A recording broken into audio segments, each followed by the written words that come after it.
এখানে এসে নিজেকে চেঞ্জিং কি মনে হয়েছে, মানে মিডিয়াতে এসে? মিডিয়াতে এসে যেটা আমার ড্রিম ছিল সেটা পূরণ হয়েছে। কোথাও গেলে সবাই অন্যরকম ভাবে দেখে, একটা সম্মান করে। দেন এই যে একটা সেলফি, আপু একটা সেলফি নিই, হ্যাঁ, তারপরে যে কোনো প্রোগ্রামে গেলে একটা সবাই দেখে, অঞ্জনা আপু থেকে শুরু করে সোনিয়া আসছো, মানে সবাই খুব মানে একটা ফ্যামিলি মেম্বার ভাবে আমাকে নিয়েছে। এটা আমার কাছে অনেক ভালো লাগে। তুমি মনে করো যে তুমি সাকসেস? আমি অবশ্যই সাকসেস এই জন্যই মনে করি, যারা আমার আগে পিছে অনেক রকম কথা বলেছে এবং আমার সেলফ কনফিডেন্স নষ্ট করার জন্য অনেক রকম চেষ্টাও করেছে, সেখানে এসে মানে আমি যে পর্যন্ত আসতে চেয়েছি এবং আমার যেটা ড্রিম ছিল, আমি মনে করি যে আমি অবশ্যই সাকসেস। যে পর্যন্ত আমার আসা দরকার ছিল, মনে করেছি যাদেরকে দেখানোর আমার দরকার ছিল, তো আলহামদুলিল্লাহ আমি দেখিয়েছি। আমার মনে হয় যে ঠিক আছে। আমি তো বরাবরই দেখা যায় যে তুমি যেহেতু তেমন একটা, আর এখানে তো খুব জায়গা কম, মডেলিংটা তুমি দেখাতে পারবে না যেহেতু ড্রেস, সেটা আমরা দেখতে পাচ্ছি না। গান তো ভালোবাসো না? গান ভালোবাসি, বাট আমার কিন্তু ঠান্ডা লেগেছে, এখন গান গেতে পারবো না। এমনি অন্য কিছু দর্শকের উদ্দেশ্যে কিছু তো একটা দেখাতে হবে যে হয়তো তুমি মিডিয়াতে বিলং করছো, বা সামনে আরো বড় জার্নি পার করবা। আমি তো মূলত র্যাম শোটাই বেশি করি এখন, হ্যাঁ। আর অনেক আগে অভিনয় করতাম, এখন তো অভিনয়টা স্টপ আছে। আর এখন এটা তুমি চাইলে একটা কবিতা তোমার সঙ্গে যে ধরো একটা অভিনয় করতে পারি, তো অভিনয়টা শুরু করি। হ্যাঁ, হাই বান্ধবী, জানো না আজকে ডেটিং এ গেছিলাম, কি হয়েছে? এদিকে ও আছে না, আমাকে বলছে যে কি বলবো বলবো বলবো বলবো ওটা কি আমার বান্ধবীকে ওর ভালো লাগছে। চিন্তা করেছো এটা কোনো কথা? এত লাফাঙ্গা ছেলে, মানে এর সাথে তুই কিভাবে সম্পর্ক রাখবি? তুই আগেই বলেছিলি ও কিন্তু ভালো না, আজকে তো ওকে থাপ্পড় দিয়ে চলে আসছি যে তোর সঙ্গে সব সম্পর্ক শেষ। আমাকেও ভালো লাগবে, আমার বান্ধবীকেও ভালো লাগবে, দরকার নাই তুই আমার বান্ধবীকে নিয়ে থাক, আমি ওকে থাপ্পড় দিয়ে রিলেশন সব ব্রেকআপ করে চলে আসছি। এইসব ছেলে আসলে এখন বর্তমান ছেলেদের 10-12টা থাকে, এটা বুঝতে হবে তোর।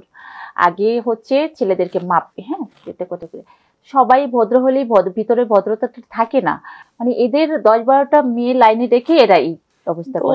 তোর কথাই তো ঠিক ছিল, আমি আসলে আসলে এখনো মানুষ চিনি না, একটু আমাকে ভালো কথা বললেই মনটা নরম হয়ে যায়। আমি এর আগেও তুই আমাকে বলেছিলি ও ছেলেটা ভালো না, আমি তোর কথা না শুনে ইমপ্রেস হয়ে গেছি, কি সুন্দর কি হ্যান্ডসাম। এখন তো এসে দেখি আমার সঙ্গে টাঁকি মারে, আমার বান্ধবীর সঙ্গেও টাঁকি মারে। হ্যান্ডসাম হলে যাই হয় আর কি, বেঁচে গেছি তাহলে অর্থ করতে। ওকে, এই যে তুমি মিডিয়াতে জার্নি করছো, তো এর ভিতরে কোনো প্রবলেম ফেস করতে হয়েছে তোমাকে? মিডিয়া মানেই তো অনেক কিছু সিক্রেট, হ্যাঁ, তো এগুলো আসবে, হ্যাঁ, তোমার অন্যরকম প্রস্তাব আসবে, অন্যরকম কথা আসবে, বাট নিজেকে আসলে ব্র্যান্ড বানাতে হবে। নিজেকে যদি তুমি ব্র্যান্ড ভাবে মানে বানাও, তাহলে দেখা গেছে অনেকে আর এই ধরনের প্রস্তাব বা গিভ অ্যান্ড টেক কোনো কাজে করবে না। এই জন্য আমার মানে আমি আমার প্রতিটা মানে যারা আছে মডেল বলো যাই বলো, উদ্দেশ্যে একটা কথা বলবো, নিজেকে এমন ভাবে তৈরি করো, ব্র্যান্ড বানাও, তোমাকে এইরকম প্রস্তাব দেওয়ার জন্য ভয় পায় যে ও তো অলরেডি একটা ব্র্যান্ড, ওকে আমাদেরকে নিয়ে যেতে হবে, বাট আমরা এখানে কোনো প্রস্তাব দিব না। অনেক মেয়েরাই আছে মিডিয়াতে কাজ করার জন্য একেবারে ছোট হয়ে যায়, করে যায়, দরকার নাই তো। তুমি নিজে এমন অনেকে হচ্ছে, অলমোস্ট অনেকে এসে এসে চলে যাচ্ছে, তো তাদের উদ্দেশ্যে করণীয়টা বলবো। তাদের উদ্দেশ্যে ওই একটাই কথা বলবো যেটা আপু, সেটা হলো কি তোমার নিজেকে তৈরি করতে হবে। তুমি যদি মুভিতে আসো তো তোমাকে সেইভাবে তৈরি হয়ে মিডিয়াতে আসতে হবে।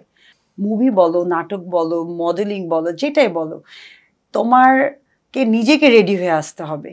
তুমি কার উপর ডিপেন্ড করে আসলেই মানে অনেক সময় তোমাকে একটা কথা, হ্যাঁ, সুযোগে মানুষ বলে না সদ্ব্যবহার, ওইটাই হবে। নিজেকে ব্র্যান্ড ভাবে তৈরি করো, মানুষ যেন তোমাকে এইরকম ধরনের প্রস্তাব দিতে না। মিডিয়া সম্পর্কে নেগেটিভ কোনো প্রশ্ন আছে তোমার? মিডিয়া সম্পর্কে নেগেটিভ প্রশ্ন তো সব জায়গাতে তোমার ভালো খারাপ আছে, তোমাকে চুজ করতে হবে আসলে তুমি কোন ব্র্যান্ডে কার সঙ্গে কাজ করবা, তাহলেই সবকিছু ঠিক হবে। কাজ তোমার বেশি করার দরকার নাই, এবং তুমি যে একেবারে মানে গান করবা, নাচ করবা, সবকিছুর মধ্যে তোমাকে থাকতে হবে এমন না। তুমি বেছে বেছে একটা কাজ করো, দুইটা কাজ করো, কিন্তু তুমি কোয়ালিটি সম্পূর্ণ কাজ করো, ওয়েট করো, নিজেকে তৈরি করো, ঠিকই তুমি ভালো একটা জায়গায় করতে পারবা। এইটাই হলো কথা। আর এই প্রোগ্রামে আসছি, এটার মাধ্যমে কিছু মানুষের কথা আমি বলতে চাই। আমি যখন গ্ল্যামার লুকে আসছিলাম তখন আমাকে খুব হেল্প করেছে আমাদের মিথিল ইসলাম, যে আমাদের গ্রুমিং এ ছিল। ইভেন এখন পর্যন্ত আমাকে অনেক কাজে সে হেল্প করে, বিশেষ করে গ্রুমিংটা কিভাবে করলে আরো ভালো হবে এবং কিভাবে আসলে মানে আমার গাইডলাইনটা দরকার, অনেকটা হেল্প করে। তো ওকে অনেক থ্যাঙ্কস প্রোগ্রামের মাধ্যমে। হ্যাঁ, তোমার প্রোগ্রামের মাধ্যমে মিথিলকে অনেক অনেক থ্যাঙ্কস আমাকে হেল্প করার জন্য এবং আমাকে সেলফ কনফিডেন্টটা অনেকটা দেওয়ার জন্য। মিডিয়ার পাশাপাশি কিছু করতে চাচ্ছ না কিছু করছো? আমি মিডিয়ার পাশাপাশি আমি বিজনেস আমার আছে, সেটাকেই আমি সামনে হয়তোবা বড়ভাবে করব, এটাই আমার ইচ্ছা। দেখতে জানবো তোমার এই সৌন্দর্য রহস্য কি। তাই না?